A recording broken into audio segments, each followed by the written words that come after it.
Ça fait 2 mois que je vis à la Cité universitaire internationale de Paris. C'est ici qu'on trouve les logements les plus incroyables de Paris pour les étudiants, voire atypiques. À la Cité, le sport est roi. Entre escrime, foot, tango, salsa, bref, une panoplie de sports, il y a de quoi faire. Mais aussi, il y a de quoi manger, car à la Cité, il y a aussi des restaurants, le restaurant coréen notamment, où j'ai mangé récemment et c'était très bon. Mais avant tout, c'est des étudiants internationaux qu'on y retrouve, que ce soit du Paraguay, que ce soit du Brésil, bon, peut-être pas le Paraguay, mais en tout cas, le Brésil, le Japon, ils y sont tous, en plein Paris, car oui, la Cité est en plein Paris, dans le 14e, avec plus ou moins 34 hectares à disposition des étudiants. Entre parcs, à l'intérieur comme à l'extérieur, la Cité est véritablement l'endroit rêvé pour toute personne qui ne connaît pas la France et qui souhaite avoir une expérience en plein cœur de Paris.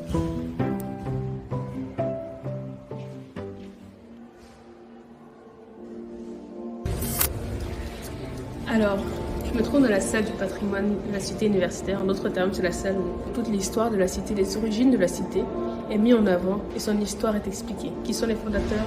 Pourquoi la Cité universitaire? Tout est ici. Il faut savoir aussi que la Cité est gratuite à tout visiteur. André Honorat formule dès 1919 le vœu de créer un lieu où les jeunes de tous les pays puissent, à l'âge où l'on fait des amitiés durables, avoir des contacts qui leur permettent de se connaître et de s'apprécier. Il imagine donc avec Paul Appel une cité destinée à accueillir les étudiants des universités parisiennes. Émile Deutsch de la Meurthe, c'est le premier grand mécène qui financera entièrement en 1925 la toute première résidence. Depuis lors, bien des maisons ont vu le jour. Aucun continent n'a été mis de côté.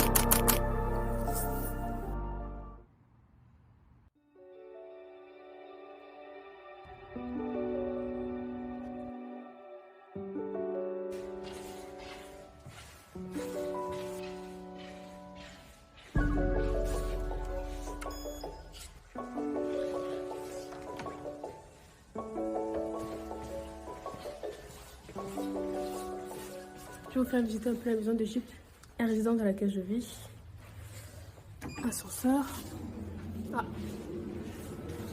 Vous avez peut-être remarqué, mais en vrai de vrai, le lieu est très sécurisé. Il y a des caméras partout. Il y a nos badges pour pouvoir rentrer. Il y a au moins 3 portes qui passent avec le badge.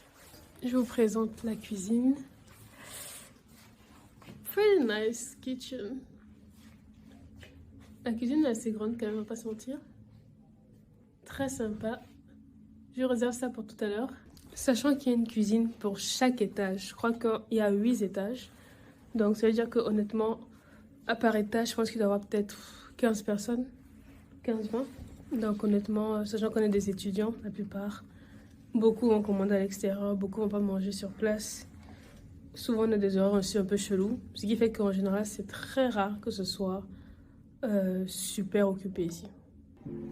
Ok, donc du coup, dans la maison d'Égypte, il y a aussi une salle de sport, une salle de musique, une terrasse.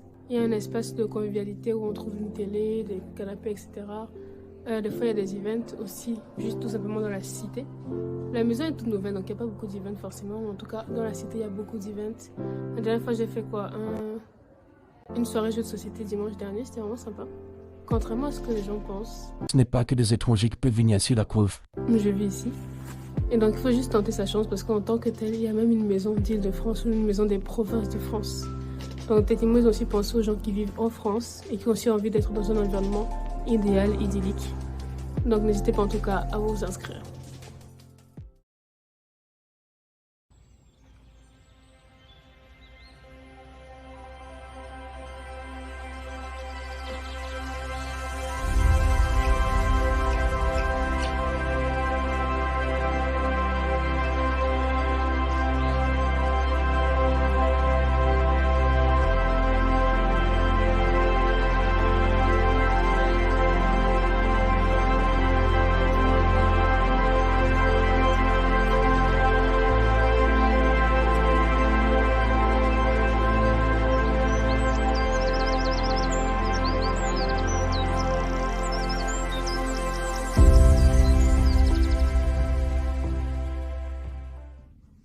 Les amis, la vie qu'on mérite.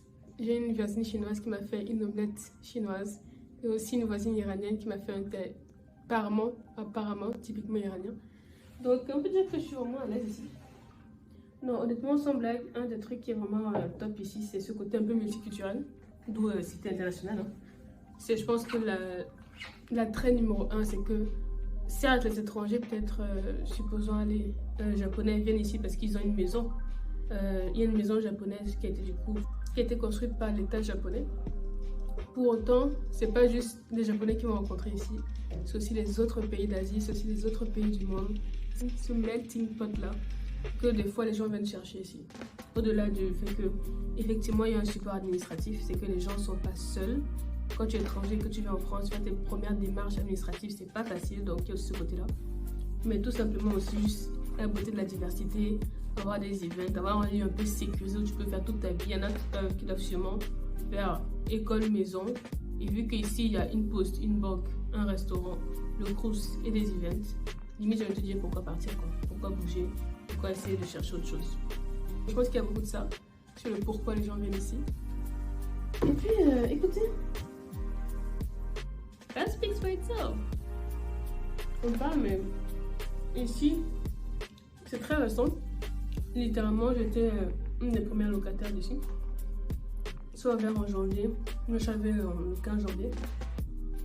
Donc tout est nouveau, rien n'a été du coup quelque part dégradé par les gens qui ont vécu avant. Donc c'est vraiment, il n'y a pas, je crois que même toutes les chambres ne sont pas encore remplies. Ou peut-être c'est vraiment se remplies ces derniers temps. Mais tout n'est pas encore rempli. J'ai vraiment de la chance, mais il faut savoir qu'il y a des maisons ici qui sont là depuis peut-être 1929. Hein. Donc il y a des maisons comme ça. Si c'est pas qu'ils ont rénové, il y a moyen que là-bas ce soit vraiment tendu quoi, en termes de propreté, en termes de construction, parce que même en termes de chauffage, etc., c'est pas qu'une question d'esthétique, c'est une question aussi de réglementation. Alors c'est tout pour moi concernant la Cité internationale universitaire. Honnêtement, j'ai de la chance de vivre ici pour quelques mois. Je pense que c'est une expérience que tout étudiant, s'il peut se le permettre, parce que c'est pas non plus, c'est pas moins cher, c'est un prix normal, mais c'est pas moins cher. Comparé au cruise par exemple qui est censé être moins cher comparé à du privé. Mais ici on peut dire que c'est les prix de Paris tout simplement. Pour 15 mètres carrés je paye 700 €. Donc bon, dépendamment des maisons les prix changent. Mais le fait est que c'est une super expérience en tant qu'étudiant à avoir. Je passerai pas ma vie ici parce que bon, je pense quand même qu'avoir son propre appartement c'est le meilleur. D'avoir sa propre cuisine, etc. Même s'il y a des studios qui ont leur propre cuisine ici aussi. Mais bon, c'est toujours un peu, en tout cas dans ma maison, c'est ce côté un peu hôtel. Donc je suis pas forcément fan de ça. Mais vivre ici, avoir accès à tout ce qu'il y a, le sport, les espaces verts, les événements, les réductions, la bibliothèque, honnêtement, c'est une expérience à avoir, si possible, une fois dans sa vie.